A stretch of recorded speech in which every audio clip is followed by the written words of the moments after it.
Shalom sahabatku yang terkasih dan sehati dalam Yesus Kristus. Jumpa lagi kita pada kesempatan kali ini.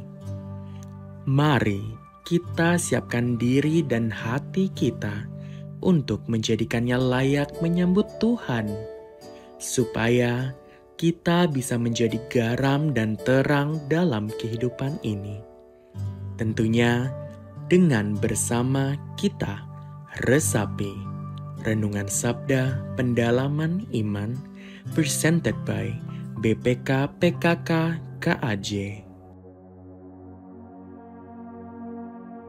Bacaan dari Injil Yohanes bab 19 ayat 31 sampai 37. Karena hari itu hari persiapan dan supaya pada hari Sabat mayat-mayat itu tidak tinggal tergantung pada kayu salib, sebab Sabat itu hari yang besar.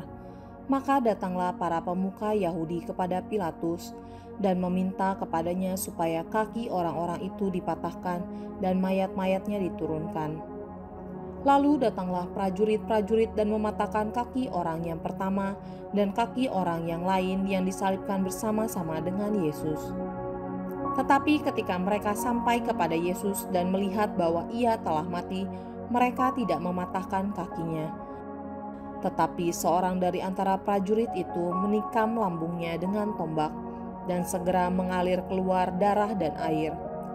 Orang yang melihat sendiri hal itu yang bersaksi dan kesaksiannya benar, dan ia tahu bahwa ia mengatakan kebenaran supaya kamu juga percaya. Sebab hal itu terjadi, supaya digenapi yang tertulis dalam kitab suci, tidak ada tulangnya yang akan dipatahkan. Ada pula nas lain yang mengatakan, mereka akan memandang dia yang telah mereka tikam. Demikianlah Injil Tuhan. Saudari dan saudara, kita berjumpa lagi di dalam permenungan pada hari ini.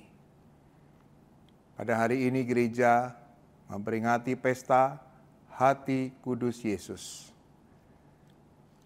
Dalam kehidupan kita saat ini, tentunya kita perlu bersyukur atas segala kemajuan di segala bidang kehidupan.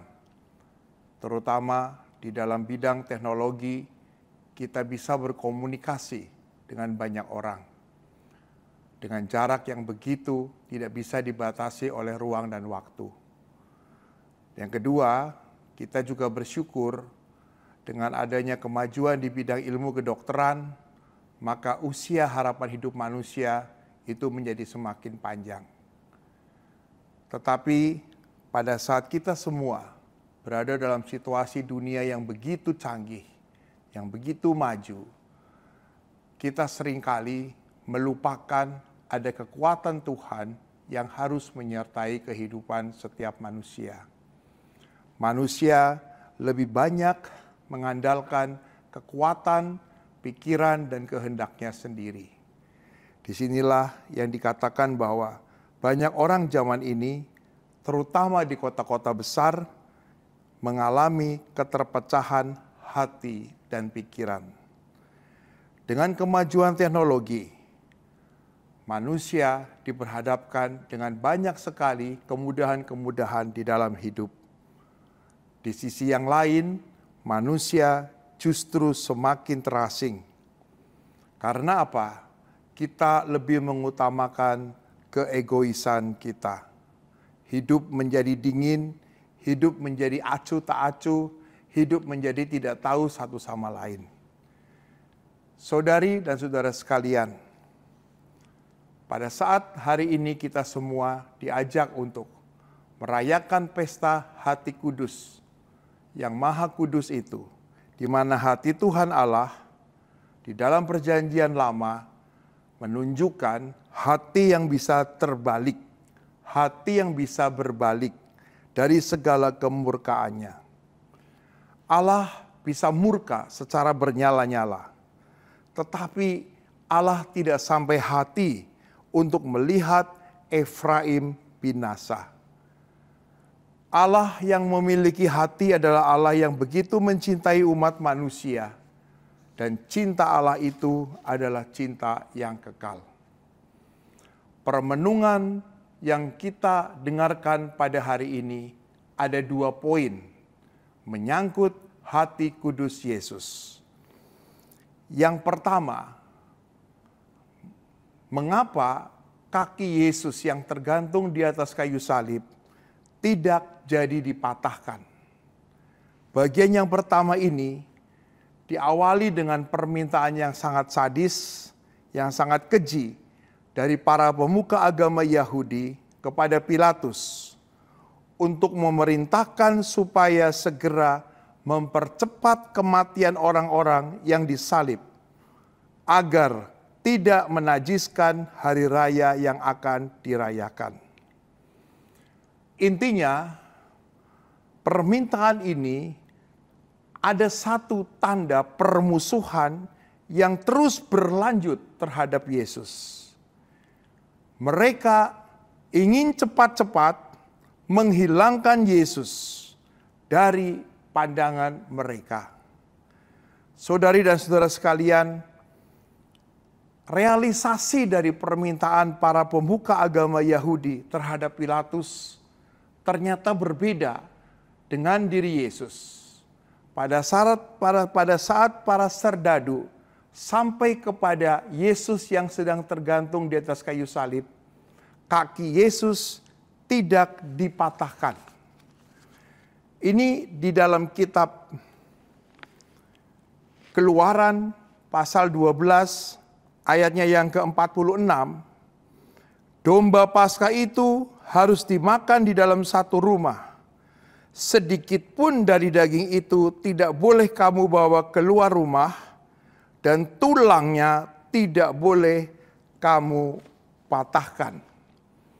Di dalam kitab Keluaran, pada saat bangsa Israel merayakan Paskah, mereka melarang untuk mematahkan tulang anak domba yang menjadi perjamuan Paskah itu.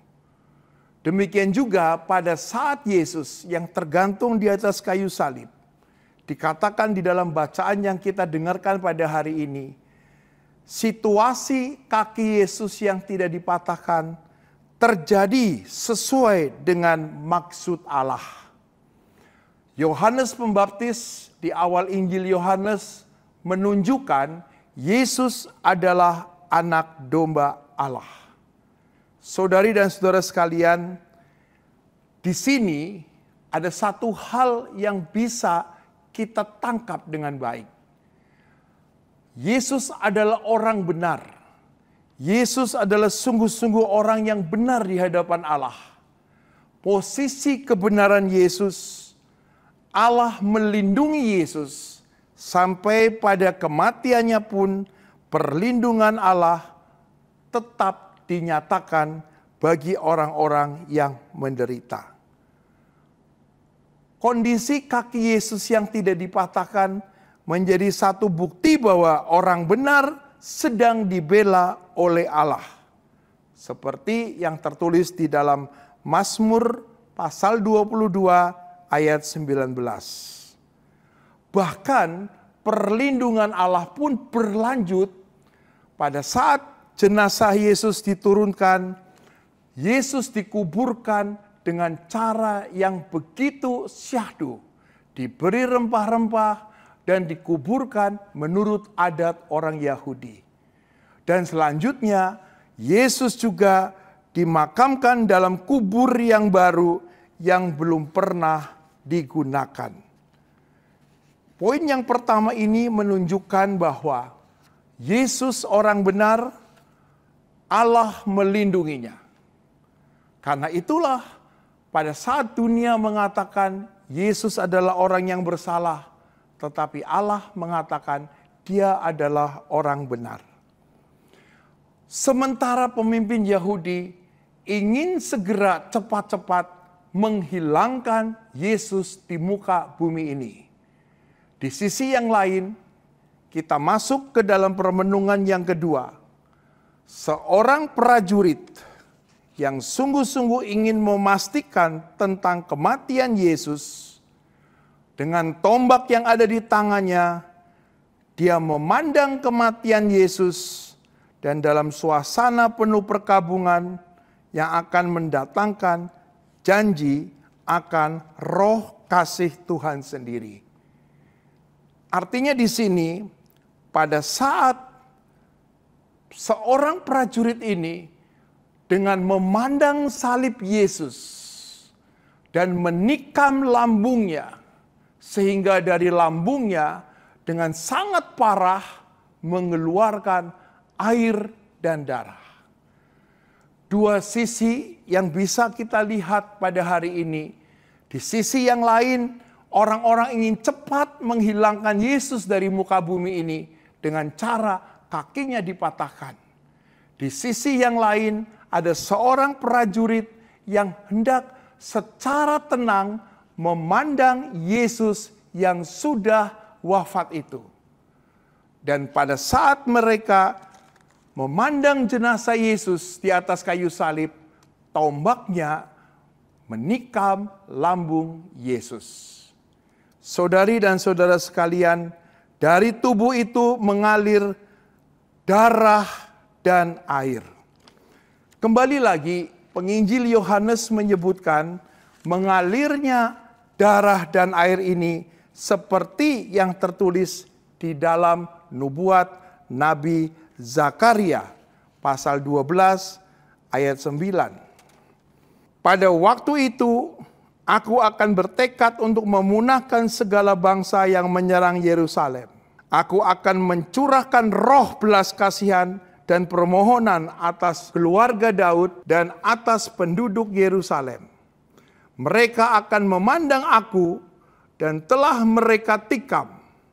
Mereka akan meratapinya seperti orang meratapi anak tunggal dan akan menangisinya dalam kepahitan seperti orang menangisi anak sulung. Pada waktu itu akan ada ratapan besar di Yerusalem seperti ratapan bagi Hadad Rimon di lembah Megido. Penginjil Yohanes menyebutkan tikaman lambung Yesus yang mengeluarkan darah dan air adalah pemenuhan dari nubuat Nabi Zakaria tadi. Saudari dan saudara sekalian, pada saat kita sampai kepada titik ini, kita melihat bahwa kasih Allah tidak cukup hanya dengan menjadi manusia. Kasih Allah ditunjukkan juga dengan hatinya yang memancarkan darah dan air itu. Pada saat prajurit Romawi yang sejenak memandang Yesus yang tersalib, dia senantiasa mau melihat secara lebih fokus apa artinya kasih yang Allah sedang berikan di tengah-tengah dunia. Di dalam Yohanes pasal 7 ayat 37 sampai dengan 38 dikatakan, "Akulah air hidup itu." Dan pada saat ini kita semua memperoleh dua sumber kehidupan saat lambung Yesus yang ditikam mengeluarkan darah dan air. Tradisi gereja menyebutkan darah dan air ini adalah tanda kita dipenuhi oleh roh. Saudari dan saudara sekalian, air menjadi tanda pembaptisan kita, darah menjadi tanda perjamuan Ekaristi yang kita sambut dalam perayaan itu. Pesan di dalam permenungan pada hari ini, apa artinya frase Sacred Heart of Jesus? Kemungkinan dari Santo Bernardus yang hidup pada tahun 1153 yang pertama kali menggunakan kata hati untuk menggantikan kata lambung. Bagi Santo Bernardus, hati adalah tempat dan pusat segala perasaan batin. Gereja akhirnya mencapai pemahaman yang lebih mendalam tentang rahasia hati Yesus yang tertikam itu. Itulah hati yang tergerak ketika melihat para pengikutnya bagaikan kawanan tanpa gembala. Yesus juga yang melihat Maria yang menangis, maskullah hatinya. dua bagian yang kita renungkan pada pesta hati kudus Yesus ini. Pertama, Allah melindungi Yesus sebagai orang benar.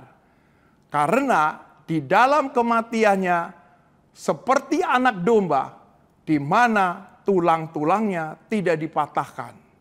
Dan yang kedua, perlindungan Allah mendatangkan keselamatan dari kedalaman hati Allah.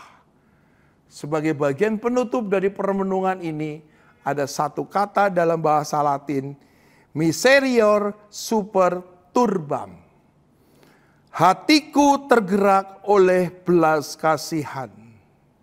Saudari dan saudara sekalian, pada hari ini kita sedang dimampukan untuk menghadapi kehidupan kita. Kalau kita bermental seperti pemuka-pemuka Yahudi, maka kita akan cepat untuk menyingkirkan Yesus dari problematika kehidupan kita. Kita seringkali mengandalkan kemampuan kita, teknologi yang sudah tercapai, di mana kita tidak mengandalkan Allah. Tetapi pada saat kita berada dalam posisi seorang prajurit yang menikam lambung Yesus, kita membawa seluruh persoalan kehidupan kita, seluruh salib kehidupan kita itu di dalam pancaran air dan darah yang Yesus berikan kepada setiap kita. Bukan saya lagi kalau Kristus tidak beserta saya. Semoga permenungan di pesta hati kudus Yesus ini membawa kita ke dalam satu, apapun yang terjadi dalam kehidupan kita, Allah tetap melindungi kita. Karena Allah begitu mencintai kita. Dan yang kedua, apapun yang terjadi dalam kehidupan kita, persoalan kita, salib kehidupan kita, pandanglah salib Yesus. Karena dengan memandang salib Yesus, seluruh persoalan hidup kita akan mendapatkan air yang hidup, darah yang menghidupkan kita. Semoga permenungan hati kudus Yesus pada hari ini sungguh sangat menguatkan perjalanan kehidupan kita semua. Marilah saudari dan saudara kita berdoa. Demi nama Bapa dan Putra dan Roh Kudus. Amin. Allah yang Maha Kuasa, perkenankanlah kami untuk memandang cinta yang tak terperikan dalam pancaran sinar kemuliaan Sang hati putramu dan terus mengenang karya besar cinta kasih-Nya bagi kami. Bantulah kami untuk menyatakan bakti yang tulus kepadamu dan memberikan pemulihan, pengampunan, dan pendamaian yang pantas bagi dosa-dosa kami, yang sekiranya telah melukai hati putramu. Jadikanlah kami layak untuk menimba anugerah harta cinta kasih-Mu yang tak terhingga, terus-menerus mengalir secara berlimpah dari sumber ilahi itu. Kemuliaan kepada Bapa dan Putra dan Roh Kudus seperti pada permulaan, sekarang, selalu, dan sepanjang segala abad. Amin. Demi nama Bapa dan Putra dan Roh Kudus. Amin.